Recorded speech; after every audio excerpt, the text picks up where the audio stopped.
नमस्कार दोस्तों। तो अभी हम जानने वाले हैं डीएस एसएसबी पीआरटी के बारे में। यहाँ पे हमारे साथ मौजूद हैं शिववत सर, और वो आपको डीएस एसएसबी के बारे में बताएंगे, जो कि अगर आप जैसे कि सिलेबस हो गया, क्या स्ट्रेटेजी आपको फॉलो करनी है प्रिपरेशन के दौरान।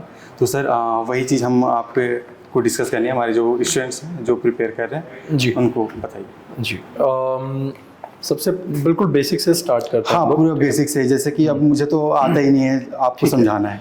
तो ये मतलब पेरेंट्स के लिए भी एक हेल्पफुल मैसेज हो जाएगा। ओके।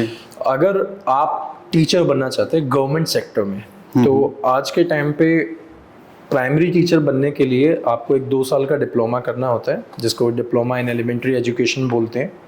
और इसको करने के बाद आप टीचर बन सकते हैं या तो आपकी स्टेट गवर्नमेंट के स्कूल्स में, जैसे आप जिस भी स्टेट से हैं, और अगर आप दिल्ली में अगर ज्वाइन करना चाहते हैं एज अ प्राइमरी टीचर, तो एक एग्ज़ाम है DSSB बोर्ड का एग्ज़ाम है असिस्टेंट टीचर का, वो आपको क्वालिफाई करना होगा। दूसरा, अगर आप सरकारी तंत्र में आना चाहते हैं एज अ प्राइमरी टीचर, तो आप केंद्रीय विद्यालय संगठन का एक एग्ज़ाम दे सकते हैं। इन दोनों एग्ज़ाम्स को देने से पहले आपको एक पेपर क्वालिफाई करना होता है। It's like a licence certificate है, वो उसको बोलते हैं central teachers eligibility test, CTET जिसको हम बोलते हैं, CTET, CTET कुछ भी बोल लीजिए। उसमें 150 में से 90 नंबर आपको लेके आने होते हैं, तब आप क्वालिफाई माने जाते हो कि अब आप शिक्षक बनने योग्य हैं, अगर आपने 150 में से 90 नंबर ले लिए हैं, जो कि मुझे नहीं लगता इंडिया में किसी और एग्ज़ाम की इतनी हाई कट ऑफ है। ठीक है, अब जब आपने CTET क्वालिफाई किया, अब आप KV के लिए अप्लाई करो, ऑल इंडिया सर्विसेज, या अपनी खुद की होम टाउन होम स्टेट के लिए या दिल्ली DSSB के लिए अप्लाई कीजिए।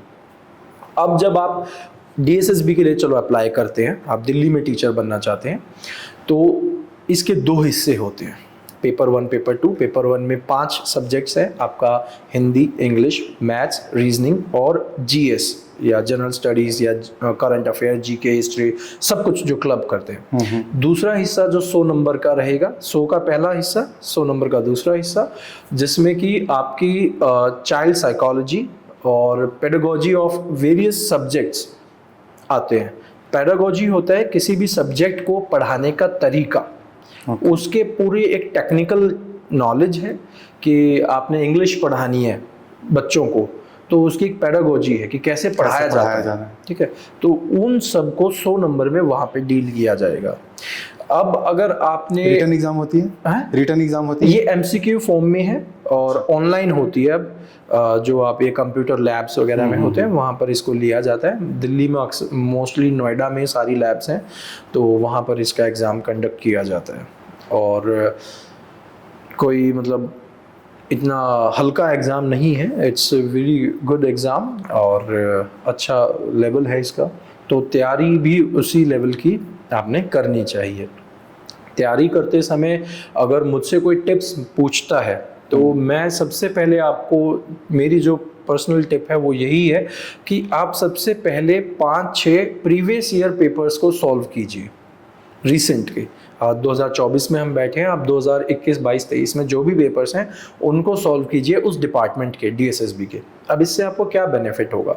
इससे आपको ये बेनिफिट होगा कि आपको आपके वीक एरियाज़ के बारे में पता चल गया कि मेरी मैथ्स वीक है इस पेपर के हिसाब से, या मेरी GS वीक है, या मेरी पेडागोजी वीक है।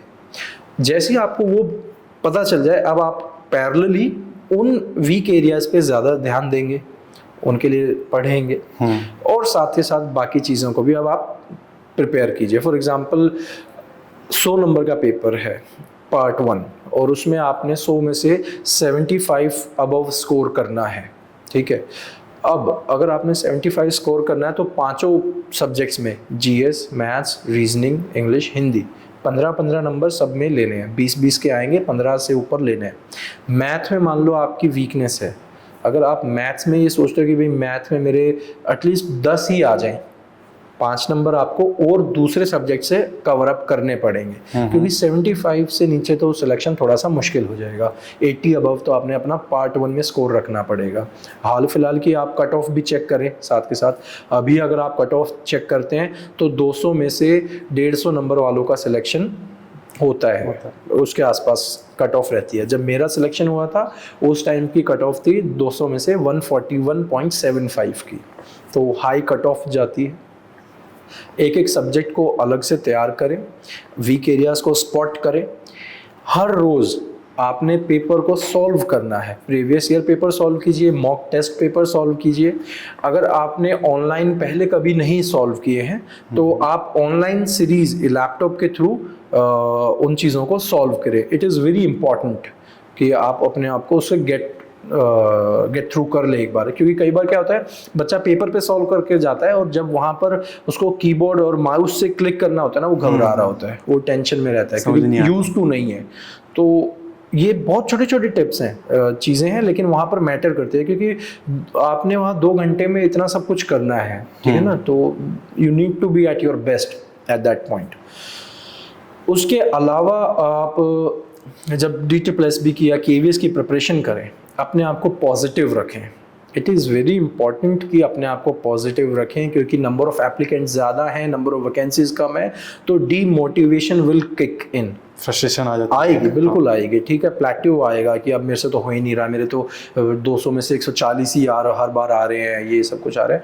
तो बिलीव इन योर सेल्फ, होगा, ठीक है।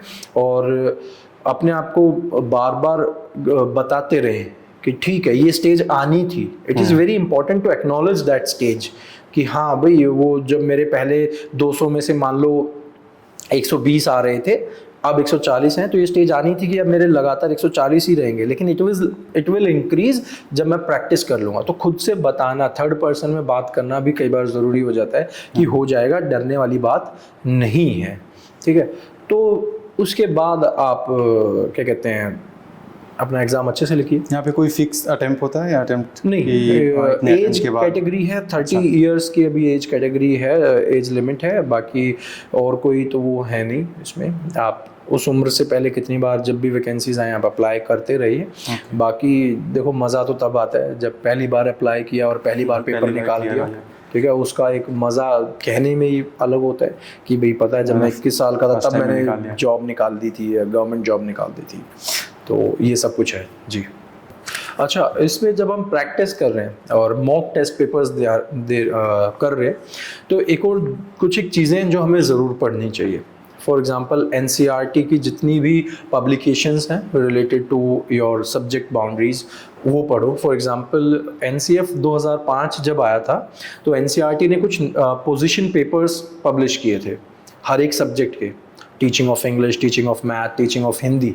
उन चीज़ों को आप पढ़ सकते हो। और NEP पढ़िए, NCF SE जो नया करिकुलम आया उसको ज़रूर पढ़ के जाइए, उससे आपके 8-10 सवाल इजीली निकलेंगे। तो ये सारी चीज़ें भी हमने साथ के साथ पढ़नी है जी। ओके।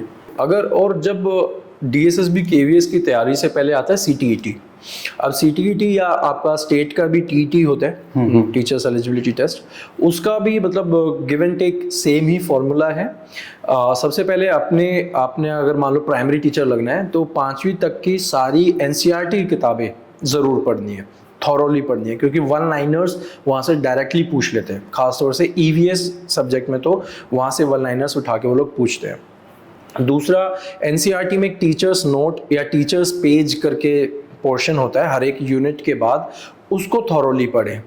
क्योंकि अब क्या है, CTET में क्वेश्चंस सिर्फ 1 लाइनर्स नहीं आते हैं, वहाँ पर एप्लीकेशन बेस्ड भी क्वेश्चंस भी आते हैं। अच्छा। ठीक है, एक पूरा आपको पैराग्राफ होगा कि भाई सो एंड सो एक बच्चा आपकी क्लास में पढ़ता है, उसकी ये प्रॉब्लम्स हैं और आप क्या क्या उसके लिए सॉर्ट आउट करेंगे, सॉल्यूशंस क्या रखेंगे।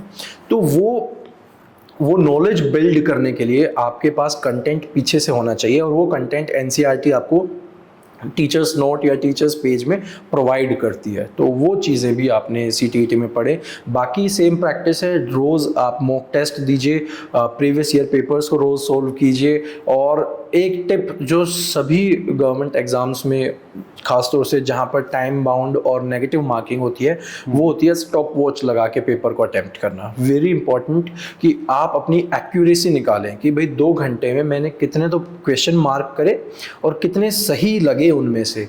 अब मान लो 200 में से आपने 190 मार्क तो कर लिए 2 घंटे में, लेकिन 190 में से आपने 100 गलती कर दिए, तो क्या बेनिफिट हुआ? नहीं।